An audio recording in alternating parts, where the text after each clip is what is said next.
राधे राधे। आप सबका पुनः एक बार स्वागत है हमारी इस भाद्रपद कथा श्रृंखला में, जिसमें हम सृष्टि की रचना किस प्रकार हुई, सृष्टि से भी पहले क्या था, कैसे वायु अग्नि जल इत्यादि का निर्माण हुआ, कैसे अंबर धरती इत्यादि बने, नदी नाले पर्वत पहाड़ झरने ऋषि सप्तऋषि, किस प्रकार ब्रह्मा जी ने इनका सृजन किया है।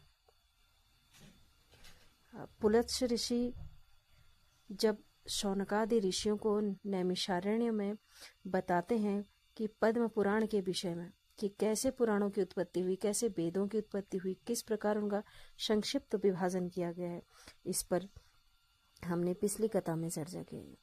सूत जी की ये बात सुनकर ऋषियों ने प्रश्न पूछा, हे मुनि, आप हमें ये बताइए कि भीष्म जी के साथ पुलत्स्य ऋषि का समागम कैसे हुआ।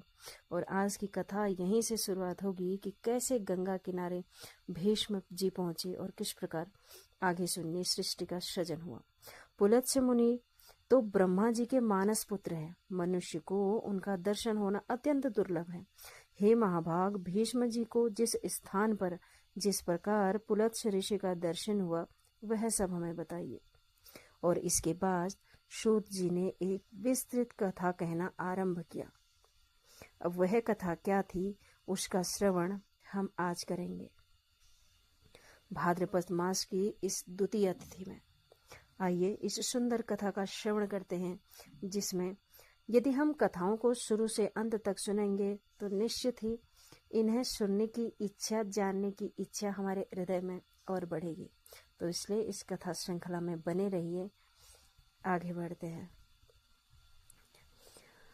सूत जी ने कहा, हे महात्माओं, साधुओं का हित करने वाली विश्व पावनी महाभागा गंगा नदी, जहाँ पर्वतमालाओं को भेद कर बड़े वेग से बाहर निकलती है, वो महान तीर्थ गंगा द्वार के नाम से विख्यात है।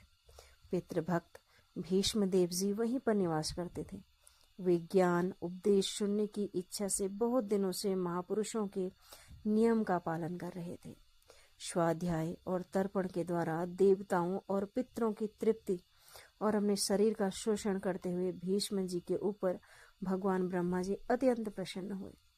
वे अपने पुत्र मुनि श्रेष्ठ पुलत्स्य जी से इस प्रकार बोले, हे वत्स, तुम कुरुवंश का भार वहन करने वाले वीरवर देवव्रत के, जिन्हें भीष्म भी कहते हैं, उनके पास जाओ, उन्हें तपस्या से निवृत्त करो और इसका कारण भी बताओ। महाभाग भीष्मदेव अपनी पितृभक्ति के कारण भगवान का ध्यान